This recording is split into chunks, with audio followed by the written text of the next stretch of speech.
पिछले क्लास तक हम लोग एक्सरसाइज 5.2 कंप्लीट कर चुके थे। एक्सरसाइज 5.2 के लास्ट क्वेश्चन तक कर दिए थे। इसके बाद हम लोग एक्सरसाइज 5.3 सॉल्व करने के लिए कुछ प्रक्रिया को पढ़ेंगे आज। ठीक है, एक्सरसाइज 5.3 का क्वेश्चन सॉल्व करने के लिए कुछ प्रक्रिया हम लोग को जानना पड़ेगा। उस प्रक्रिया के बारे में आज हम लोग एक एक करके पढ़ेंगे। उसके बाद एक्सरसाइज 5.3 के क्वेश्चन को आसानी से सॉल्व किया जा सकता है। तो प्रक्रिया को एक एक करके हम लोग पढ़ेंगे। तो हम लोग मान रहे हैं A, B, C और D ये क्या है, समानुपाती है। तो अगर कोई भी चार संख्या समानुपाती होता है तो क्या लिख सकते हैं, पहले दो संख्या का अनुपात समानुपात होता है दूसरे दो संख्या का अनुपात। ठीक है, इसको इस फॉर्म में लिखा जा सकता है। तो यहाँ से इसको हम लोग A/B बराबर C/D लिख सकते हैं। अब क्या करेंगे, अच्छा देखो इस समीकरण में हम लोग मतलब यहाँ पे A/B बराबर C/D जो आया है, यहाँ पे B को ऊपर और C को नीचे लिख सकते हैं क्या। तो C को नीचे मीन्स A/C और B को ऊपर मीन्स B/D। तो A/C बराबर B/D। तो यहाँ से अगर इसको अनुपात में हम लोग बदलें तो क्या हो जाएगा, A/C समानुपात B/D। ठीक है, तो यहाँ अगर इससे इसमें हम लोग डिफरेंस देखें तो क्या हुआ है, जो द्वितीय पद था वो कहाँ चला गया, तृतीय पद के स्थान पर, और जो तृतीय पद था वो कहाँ पे आ गया, द्वितीय पद के स्थान पर। मीन्स द्वितीय और तृतीय पद का स्थान क्या हुआ है, बदला है। तो अगर किसी समानुपात के द्वितीय और तृतीय पद के स्थान को हम लोग बदल दें तब भी जो संख्या है वो समानुपाती ही हो, तो समानुपात के इस गुण को कहते हैं एकांतर प्रक्रिया। तो इसको स्टेटमेंट के फॉर्म में क्या लिखेंगे, यदि किसी समानुपात के द्वितीय और तृतीय पद का परस्पर स्थान बदला जा सके और जो अनुपात आता है वो भी अगर समानुपाती हो तो समानुपात के इस गुण को क्या कहते हैं, समानुपात के इस गुण को कहते हैं एकांतर प्रक्रिया। मीन्स एकांतर प्रक्रिया द्वारा किसी भी समानुपात के द्वितीय और तृतीय पद का स्थान हम लोग बदल सकते हैं। इसको इंग्लिश में बोलते हैं अल्टरनेंडो। ठीक है, एकांतर को इंग्लिश में बोलते हैं अल्टरनेंडो मेथड। ठीक है, तो फर्स्ट ये हुआ अल्टरनेंडो मीन्स एकांतर प्रक्रिया। सेकंड वही अनुपात हम लोग ले रहे हैं A/B समानुपात C/D। वही अनुपात लिए हम लोग, A और B का अनुपात C और D के अनुपात के बराबर मीन्स समानुपात में है, A, B, C और D। तो यहाँ से लिखा जा सकता है A/B बराबर C/D। इसको हम लोग लिख सकते हैं AD बराबर BC, त्रिज्या गुना करेंगे। ठीक है, हम लोग ना दोनों पक्षों में AC से भाग दे देंगे। ठीक है, दोनों पक्षों में AC से भाग देने पर तो यहाँ पे होगा AD/AC, इधर होगा BC/AC। तो यहाँ से A से A कटा, यहाँ C से C कटा, तो क्या होगा, यहाँ पे हम लिख सकते हैं D/C बराबर B/A। अगर इसको हम लोग पहले लिख लें B/A और इसको बाद में लिख लें तो कोई प्रॉब्लम नहीं होना चाहिए। तो B/A बराबर D/C। इसको समानुपात के फॉर्म में लिखो तो B/A समानुपात D/C। तो अगर ये हमारा फाइनल अनुपात था, इस फाइनल अनुपात में देखो क्या हुआ है, चेंजेस क्या आया। मीन्स अगर कोई अनुपात समान हो तो उसका विपरीत अनुपात भी क्या होता है, समान होता है। देखो A/B, उसका विपरीत अनुपात क्या होगा, B/A। C/D, उसका विपरीत अनुपात क्या होगा, D/C। तो मीन्स अगर कोई दो अनुपात अगर समान हो, जैसे यहाँ पे A/B समान है C/D के, तो अब A/B का विलोमानुपात क्या होगा, B/A। C/D का विलोमानुपात क्या होगा, D/C। तो ये भी अनुपात क्या होगा, समान ही होगा, मीन्स दोनों समानुपात में होगा। ठीक है, तो अगर A/B समानुपात C/D है तो उसको हम लोग इस तरह से लिख सकते हैं, पहले दो संख्या का विलोम समानुपात दूसरे दो संख्या का विलोम।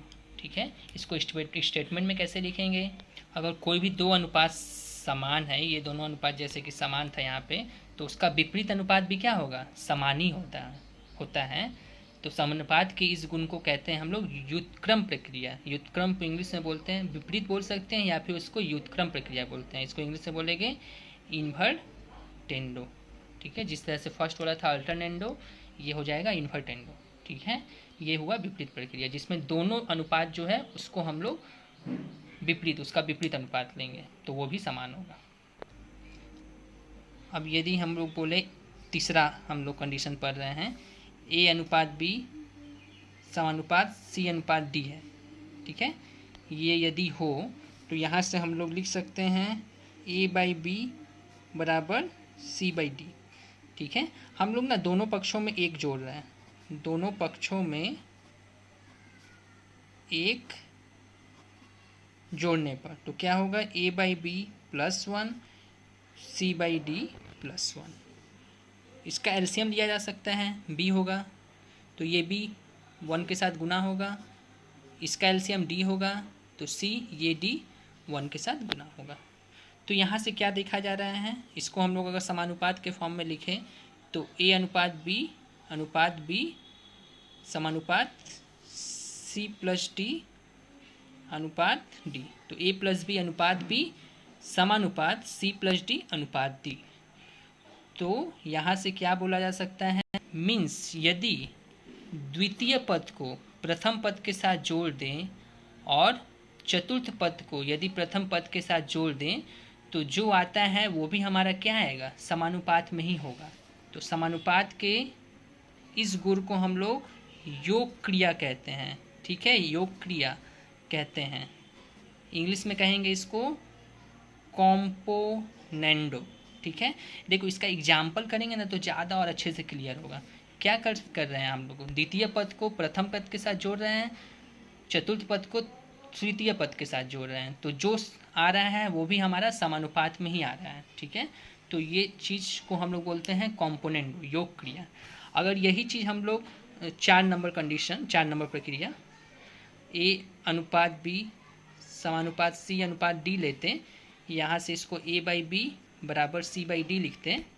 अगर मान लो दोनों पक्षों से यहाँ पे एक घटाना है, दोनों पक्षों से एक घटाने पर तो क्या होता है, यहाँ पे ए बाई बी -1, यहाँ पे होता है सी बाई डी -1, ठीक है। तो इसका एलसीएम बी ए माइनस बी होगा, इसका एलसीएम डी ए और ये डी मल्टीप्लाई होगा तो ए माइनस डी। तो यहाँ से ए माइनस बी बटा का मतलब अनुपात, बी बराबर का मतलब समानुपात, ए माइनस डी अनुपात डी। तो यदि 4 संख्या समानुपात में है तो द्वितीय पद को अगर प्रथम पद के साथ घटाते हैं, उसी तरह अगर चतुर्थ पद को तृतीय पद के साथ घटाते हैं तो जो संख्या आएगा वो भी समानुपात में ही होगा, ठीक है। तो समानुपात के इस गुण को कहते हैं, समानुपात के इस गुण को कहें भाग प्रक्रिया, ठीक है। इसको हम लोग कहते हैं भाग प्रक्रिया, मीन्स डिविडेंडो, ठीक है, इसको कहते हैं डिविडेंडो। अब देखो यहाँ से जो संख्या आया था योग क्रिया करके, इसको 1 नंबर दो, और यहाँ से जो संख्या आया था इसको दे दो 2 नंबर। क्या करो, 1 को 2 से भाग देंगे, ठीक है, 1 को 2 से भाग देंगे तो बाएं पक्ष में क्या आएगा, इधर A plus B by B को भाग देंगे किससे, A minus B by B बराबर दाहिने पक्ष में C plus D by D भागा ए, यहाँ पे देखो सी होगा ना, यहाँ पे सी होगा, सी माइनस डी अनुपात डी, यहाँ पे भी सी होगा तो यहाँ पे C plus D by D भागा C minus D by D, ठीक है। तो A plus B by B, इसको इंटू में बदलने से क्या होता है, जो हर का संख्या है वो ऊपर जाएगा, जो अंश का संख्या है वो नीचे आएगा। इसी तरह यहाँ भी C plus D by D into हर का संख्या डी ऊपर और अंश का संख्या डी सी माइनस डी नीचे। तो बी से बी कट गया, डी से डी कट गया, तो यहाँ से लिख सकते हैं A plus B by A minus B, C plus D by C minus D. इसको अगर अनुपात के फॉर्म में लिखे तो ए प्लस बी अनुपात ए माइनस बी समानुपात सी प्लस डी अनुपात सी माइनस डी। तो क्या बोला जा रहा है, यदि चार संख्या ए बी सी डी अनुपात में हो तो उसको इस फॉर्म में भी लिखा जा सकता है। प्रथम और द्वितीय पद को जोड़ सकते हैं, बाई प्रथम और द्वितीय पद को घटाएंगे बराबर तृतीय और चतुर्थ पद को जोड़ेंगे, तृतीय और चतुर्थ पद को घटाएंगे। मीन्स यहाँ पे जो योग प्रक्रिया है और जो भाग प्रक्रिया उसका एक साथ यूज किया गया है, सभी एग्जाम क्वेश्चन जब हम लोग करेंगे, एग्जाम्पल करेंगे तो ये क्वेश्चन और अच्छे से क्लियर होगा। ठीक है, तो समानुपात के इस गुण को कहते हैं, चूँकि एक योग भाग प्रक्रिया साथ में यूज किया गया है तो इसको कहते हैं हम लोग योग भाग प्रक्रिया कहते हैं। ठीक है, इंग्लिश में कहते हैं कॉम्पोनेंडो एंड डिविडेंडो, इसको एक साथ यूज किया गया है। तो क्वेश्चन जब करेंगे तो और अच्छे से क्लियर होगा। जैसे देखो क्वेश्चन एक एग्जांपल का ले रहे हैं, यदि ए अनुपात बी समानुपात सी अनुपात डी होने से प्रमाणित करें ए स्क्वायर प्लस बी स्क्वायर अनुपात ए स्क्वायर माइनस बी स्क्वायर समानुपात सी स्क्वायर प्लस डी स्क्वायर अनुपात सी स्क्वायर माइनस डी स्क्वायर। इस क्वेश्चन को कैसे किया जाए, तो इस क्वेश्चन को हम लोग योग भाग प्रक्रिया मेथड से ही करेंगे। ठीक है, योग भाग प्रक्रिया मेथड से कैसे करेंगे देखो, तो हमारा दिया है ए अनुपात बी समानुपात सी अनुपात डी। यहाँ से हम लोग ए बाई बी बराबर सी बाई डी लिखा जा सकता है। अच्छा, दोनों पक्षों में वर्क करेंगे। ठीक है, दोनों पक्षों में वर्क करने पर, दोनों पक्षों में जब वर्क करेंगे हम लोग तो यहाँ पे क्या होगा, ए का भी वर्ग होगा, बी का भी वर्ग होगा, दाहिने साइड में सी का भी वर्ग होगा, डी का भी वर्ग होगा। अब हम लोग योग भाग प्रक्रिया करेंगे।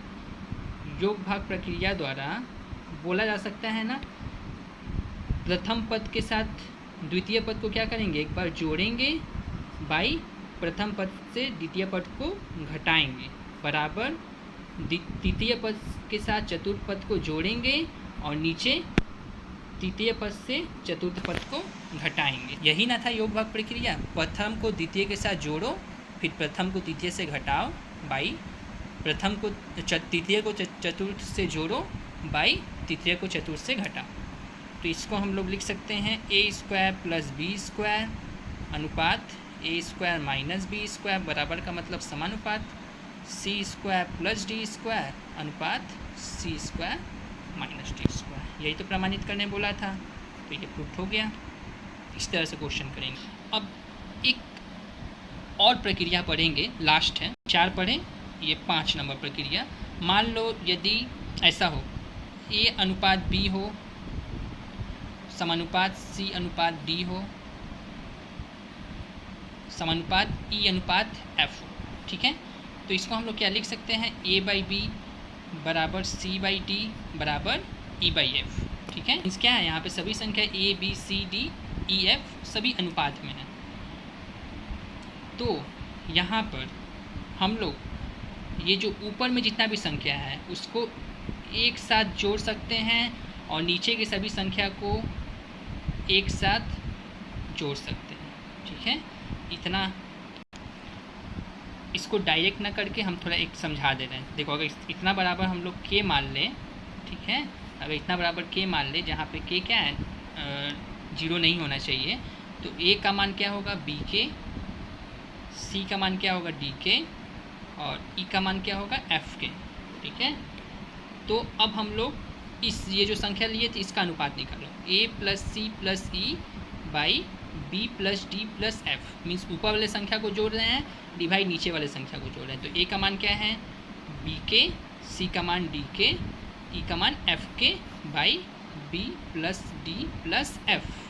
तो ऊपर से के कॉमन है, तो B plus D plus F by B plus D plus F. तो ये तो कट जाएगा, तो बराबर क्या आया, के आया। ठीक है, मीन्स देखो, अगर ऊपर वाले सभी संख्या को एक साथ जोड़ा जाए और नीचे वाले सभी संख्या को एक साथ जोड़ा जाए तो ये करने से इसका जो भागफल है वो क्या आ रहा है, हमेशा स्थिरांक आ रहा है। तो इस प्रक्रिया को जहाँ पे किसी भी समानुपात के ऊपर वाले सभी संख्या को एक साथ जोड़ सकते हैं और नीचे वाले सभी संख्या को एक साथ जोड़ सकते हैं, समानुपात के इस गुण को संयोजन प्रक्रिया कहते हैं हम लोग, ठीक है। इसको हम लोग कहते हैं संयोजन प्रक्रिया। एक्सरसाइज जब हम लोग क्वेश्चन सॉल्व करेंगे एक्सरसाइज का, तो सारा प्रक्रिया का यूज करेंगे, उस टाइम और अच्छे से क्लियर होगा, ठीक है। इसको इंग्लिश से बोलते हैं हम लोग एडेंडो, ठीक है। ये हो जाता है एडेंडो। यहाँ से और अच्छे से हम जैसे यहाँ पे ये सब का मान देखो बराबर आ रहा है, a बाई बी का मान भी k था, c बाई डी का मान भी k था, e बाई एफ का भी मान k था। अब अगर ऊपर वाले सभी संख्या को जोड़ दिया जाए, नीचे वाले सभी संख्या को जोड़ दिया जाए, तो इसका भी मान k है। मीन्स प्रत्येक अनुपात का मान क्या है, इनके ऊपर वाले संख्या के योगफल और नीचे वाले संख्या के योगफल, इन दोनों के भागफल के क्या हो रहा है, समान ही हो रहा है। इसका भी मान k ही आ रहा है, इन सब का मान भी k आ रहा, k हम लोग माने थे, और इसका भी मान हमारा जोड़ने से k ही आ रहा है।